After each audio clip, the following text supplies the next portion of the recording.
Je sais pas où, toi, Sylvain, qu'est-ce que tu en penses de ça? Je sais que toi, ça te concerne aussi, Ah ces oui, bien questions. sûr. Mais après, je sais pas, je sais pas trop quoi en dire. Enfin, moi, je connais, comment dire. Si, attends, une chose que je sais sur toi, Sylvain, Vas-y, vas-y, je t'en prie. c'est que tu l'appliques à toi-même, hein, ce que je suis en train de dire. C'est-à-dire, Tes névroses personnelles qu'on a ouais, tous, enfin, ou qu'on a tous sur ce chat ou sur ouais, cette ouais. discussion, tu arrives à prendre sur toi. Bah, moi, le peu que Ah, je te oui, non, connaisse, mais alors, si tu veux, non, mais franchement, enfin, moi, tu sais, je t'ai déjà dit vite, enfin, en passant, que moi, j'aimerais bien en parler, comment dire, plus, à bâton rompu de ça, tu sais. Euh, et, euh, et comment dire, bah, parce que moi, bon, depuis le temps que je me documente là-dessus, parce qu'effectivement, ça me concerne, moi, je peux, enfin, je peux parler, je peux dire beaucoup de choses, mais un des premiers trucs que je dirais, d'ailleurs, c'est dans un petit article, enfin, dans un brouillon sur le MBTI, machin que j'ai, mais en gros, c'est si tu veux, ouais, t'as le concept de névrose, psychose et état limite. En fait, alors là, ce que je vais te dire là, c'est mon généraliste qui me l'a expliqué parce il enseigne en fac de psycho, mais bon, ça a cours enfin, c'est une vision globale enfin, une vision assez répandue dans le corps médical en général, pas que psychologique. Et on dit, en gros, si tu veux, c'est une théorie, en grosso modo, qui dit que dans la population générale, ou enfin, en tout cas, je suppose, je sais pas si ça s'étend à la population mondiale, mais on va dire au moins, en tout cas, dans la population en Occident, d'après le paradigme médico-psychologique. Dans la population générale, tu as deux ou trois grands, ce qu'ils appellent des schémas mentaux, c'est-à-dire en gros des structures mentales ou des câblages cérébraux, on dirait aujourd'hui, qui te permettent de fonctionner. Tu as, la névrose, la psychose et l'état limite. La névrose, c'est environ un tout petit peu moins de 90% de la population. La psychose, c'est environ 10% de la population. Et après, tu as l'état limite qui est un troisième terme qui est un peu les deux et un peu autre chose, qui concerne donc environ 1% de la population. Et si tu veux, donc d'après cette vision, ça s'étend à l'ensemble de la population. Et après, au cours de leur vie, tu as environ, encore une fois, tu as environ 10% de l'ensemble de la population, enfin, 10% des gens dans l'ensemble de la population qui vont faire ce qu'en médecine ils appellent une décompensation. En termes clairs, ça veut dire une crise, quoi, tu vois, une décompensation de leurs schémas mentaux. Et donc, et conformément à cette vision, chaque schéma mental donne une forme de maladie particulière quand il décompense. Et donc, la névrose, ça donne la dépression. La psychose, ça donne la schizophrénie. Et l'état limite, ça donne les bipolaires. Voilà. Alors ça c'est la vision que aujourd'hui, enfin, de ce que moi j'en sais, c'est la vision qui a cours dans la médecine et en particulier dans la psychologie. D'ailleurs, ce serait intéressant, il faudrait avoir Audrey qu'elle puisse confirmer, mais bon.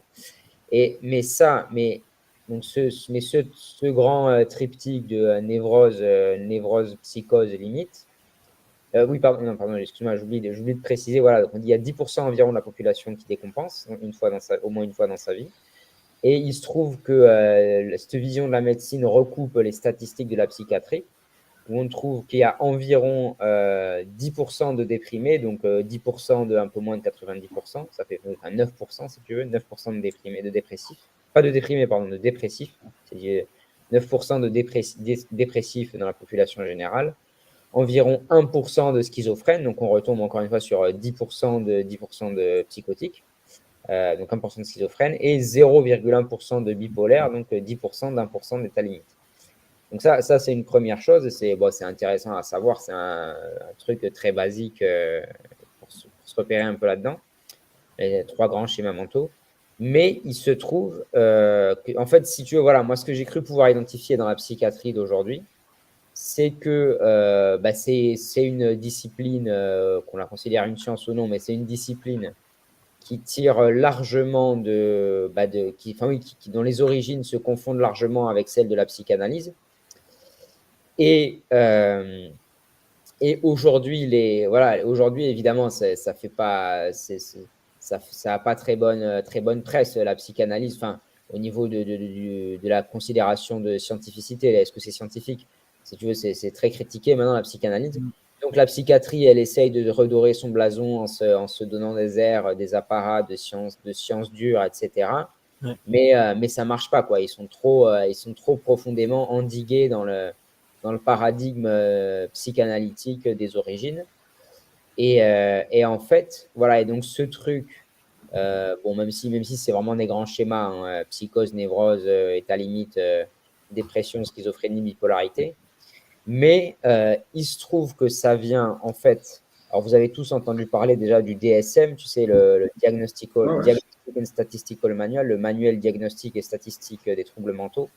Donc, bon, moi, j'en ai déjà vu des copies, c'est des pavés, puis c'est un peu c'est comme le code civil, si tu veux. C'est un truc, t'as des pages enfin, des tonnes et des tonnes et des tonnes de différents types de troubles, différents troubles recensés. T'as tout ce que tu peux avoir qui, euh, qui concerne la psychologie ou les trucs plus ou moins neurophysiologiques, les trucs comme ça, c'est là-dedans.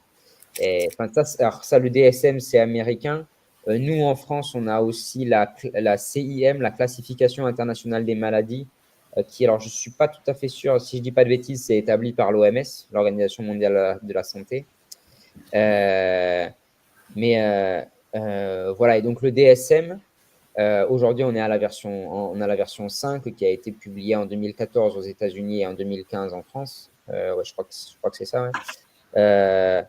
Et donc on est à la version 5, mais la première version du DSM, en fait, ça tire ses origines des psychanalystes américains, vers le début des années 50, qui prenaient en charge les vétérans de la Seconde Guerre mondiale, tu vois.